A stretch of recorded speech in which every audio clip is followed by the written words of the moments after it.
Malole se fo bawa malo fo le langia mai le pa ia mala maluchelo le jats nu ya o fa benao na mai mo mai le tu male o nanga nei alo Samoa Entertainment le fo wata to fe lo ai ya ile tato pokalame masani o tala o mena tu topu Samoa e mo mo tu tato tala o le tafea ia le tofa se tamari o le a avea le ma fa pita o li tono fi onga ma o se tulanga fo la aponi ti ai ia whaamnianga e ao ona tofu maua i tu malo po se afi anga.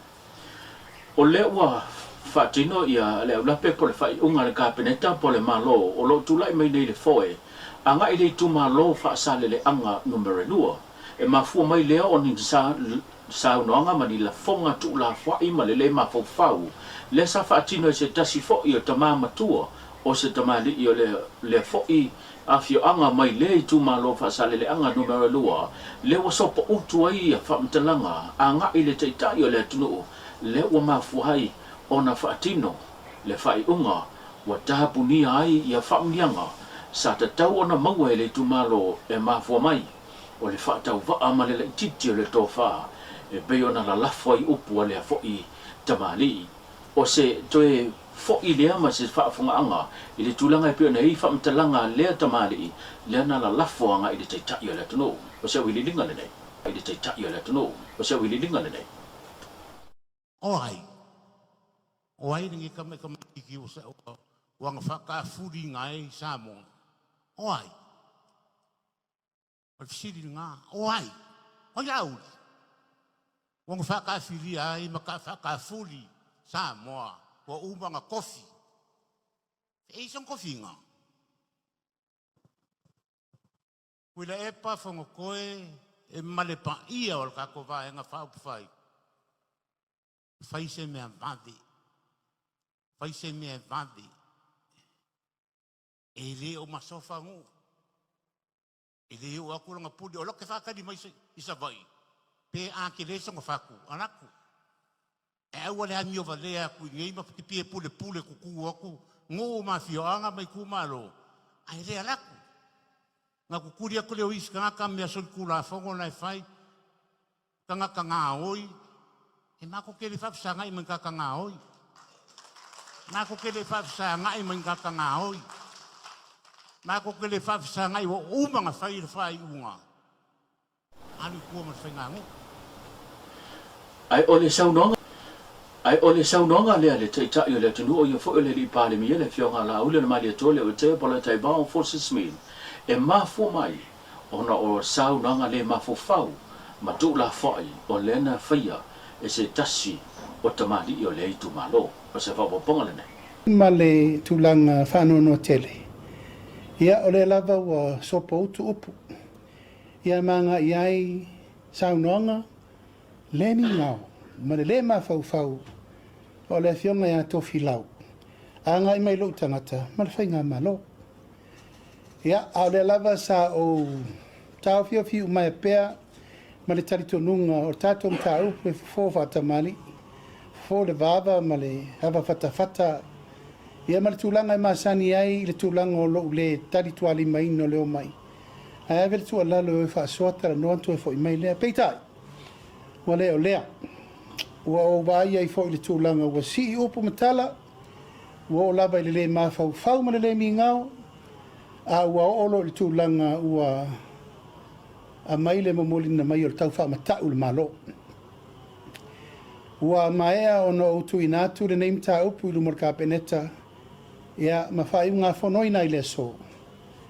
O le a whai le whainga wha vai le malo, o ai lava le tu malo, la tau te leta lia ina whainga wha vai mai a ingo lewa a vatu le malo.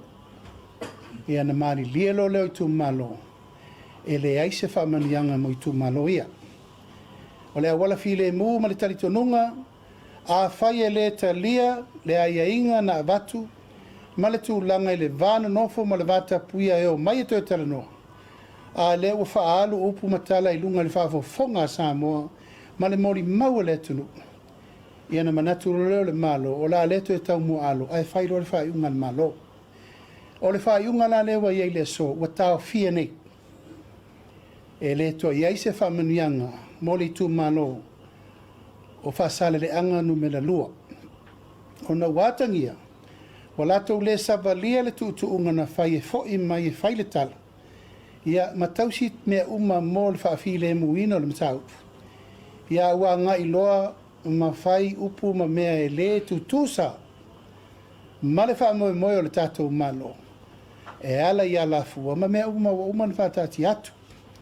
Ma o le nei whai unga na wha mawina i le so. Ona o le talitonu, o le pui puinga, o le tamari anga, ma le tau aloa, o whai unga whai a le tatou malo. Pe lava na whai atu sa mo le te musola.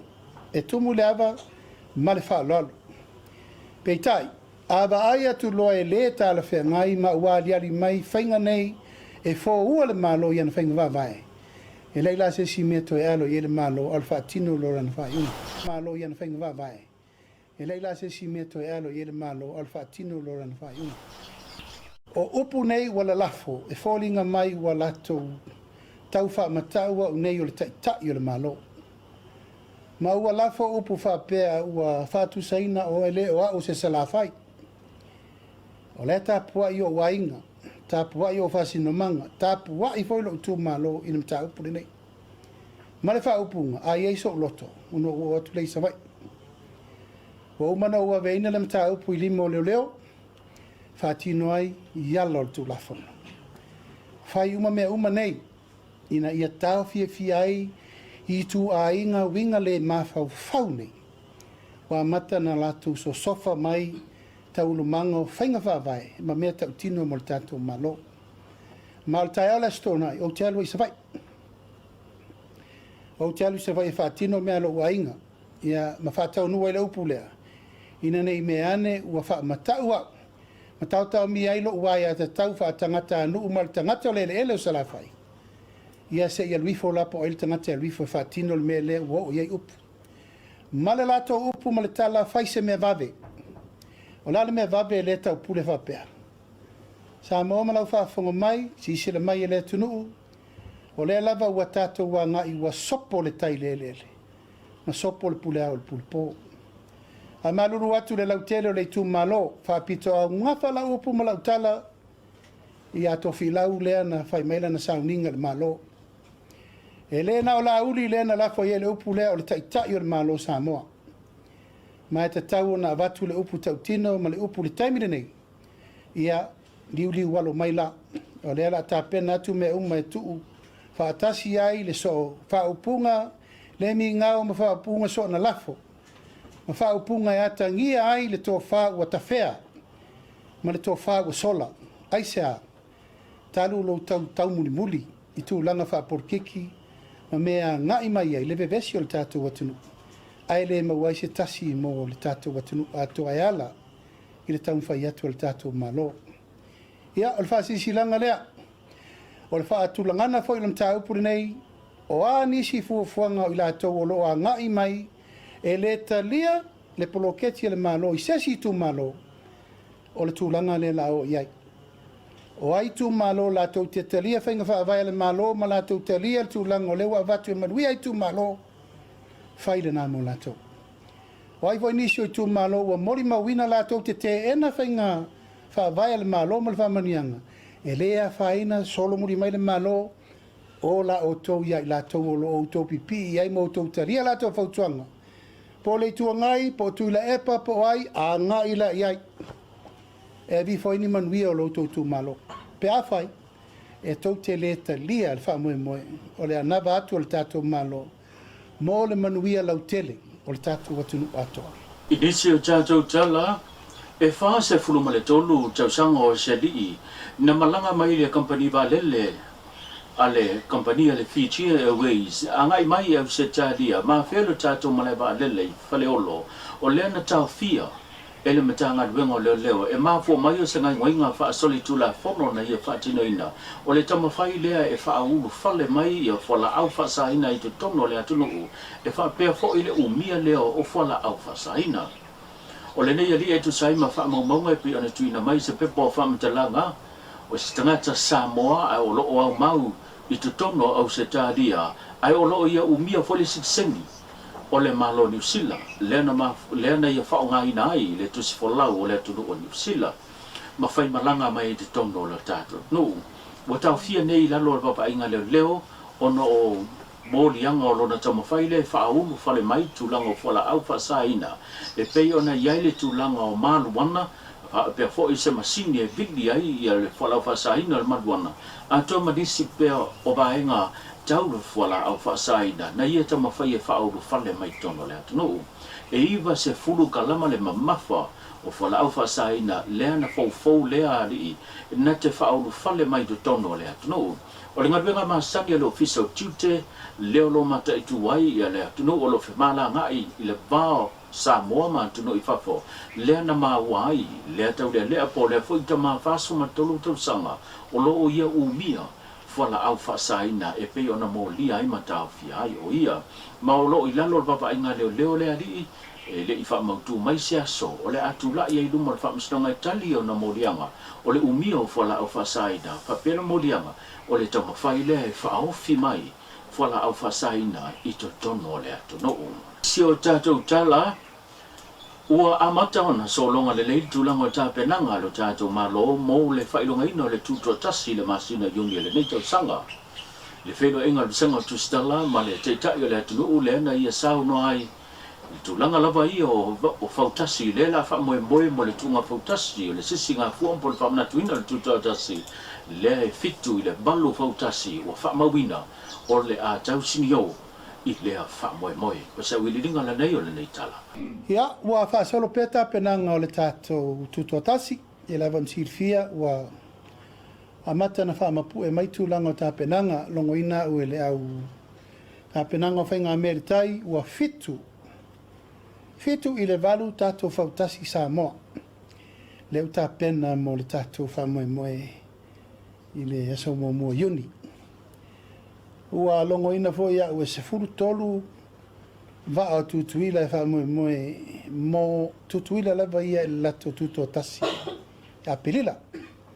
Ia ua mana avel tātou walau top 5. O ia la lato top 5 e aria i mai ia la tauna la tātou miritino whatasi. Champini o whautasi ia champini o kirikiti Samoa ia e valaudia i fo'i a tutuila manua Australia, New Zealand ma Amerika le ua mau mai le tūlanga i le champini mai Hawaii tala le vanoa e valau whaalolo atu ua le fio mai mitala mai au le tātou liki kirikiki Samoa le fo'i whatūlanga le 7 Samarisi ia mai si fo'i ta'alonga tau aloa ua umana tāpena i ele tātou whamoemoe. Ai ua a mata tāpenanga le tūlanga masani. E whau ua mai tau atu ua tālo fontanga le au pese uma sa mōlo la lampa pa au ia tunu mao ia le nganga ia. Ma ua le lātou sao ia manu vau inisi o tātou o whai pese ua lewa na pese ile tunu iaso. Lo o fisotai ma le fionga i le fo'i sa taua velta ale ni musika i New Zealand fionga ia Vili Elu. O ia le nā o lo whateranoa le tūlanga e mai i tātou tamawhana uma. Ia mai la tau o lo i erito mai ato o toi tūlanga o mea tau kachenga. Male tātou tala muli o le ua whailoa e le fionga valasi nua pito whanua ato o manga tā vito sele o le sa tula i mai a vea ma minista o le matanga ruenga o soifua maloloina a o tula i mai le vanga whai o le whaatuatuele atua sa mo o tase ta ia le sa o le atuno o leo ua tasi lona whaatuatuanga e tau vā mo le vanga whai puipuia le ia tau tangata HRPP mo le whainga pālota le tu malo vai singano numero 2 leo lo manei le la whaatino le masina nei le mafua ma whaavai lana whaiunga e tau vā mo le HRPP i lana saunanga i se whaatuatuanga lena ia saunoai o le HRPP wailonga lona sao maana ngā ruenga ma ua tautala fo i ngā ruenga i tutono le atunu ma o le mafuanga lea walai ona hatasi lona manatuma lona finangalo o le atau vai la lo le bang whai o puipuia le ia tau tangata o le fionga valasi sa ave ma minista o le matanga ruenga o soifua maloloina le pae ingan se mvai atu nei pita ia nei i le tō muli ese o le fionga le sao whapito fia me nao minta afa o ave mpale mia ma minista umor kapeneta ese mai inisio ila tau e tolu sa toi mai mo la to fatu to ina pea ia le fionga la ule le mania toa o ila tau ye to se fulu lena to muli ese fatasi male fionga i le sa avea ma pale mio sa moa le na o fi ai ma le fionga vala se le i toi ma fai ona toi fo i mai i le mai ai o le whainga palota ina wa le filifilia e tu malo te tasi le fionga vala si na malolo le whainga palota le na se ma vai atu nei te sangan se vai atu nei la so rusu marivo au kuso ai pale mai ai le fionga ya moto pua a seve a Ferretti Henry o se tasi sa ta moe i le vaenga po le vaenga wha upufai o le tu to tasi pita yane o le walo ia lo na wha mawai ma le ua mafu ai o na toi whaatino le whainga pānota li tu malo vaisi ngano no merelua ina wa ave lo na wha atutuanga na te tali tonu inai le vaenga wha upufai le wha atu le atu sa mo tasi le na filifidia mai le atu nuu e tau avea Samoa i le nei pai tau. O te wanunga tātou tala ia e pe ona tātou mafuta i tātou whila i le aso atai au soifua mai o manuia.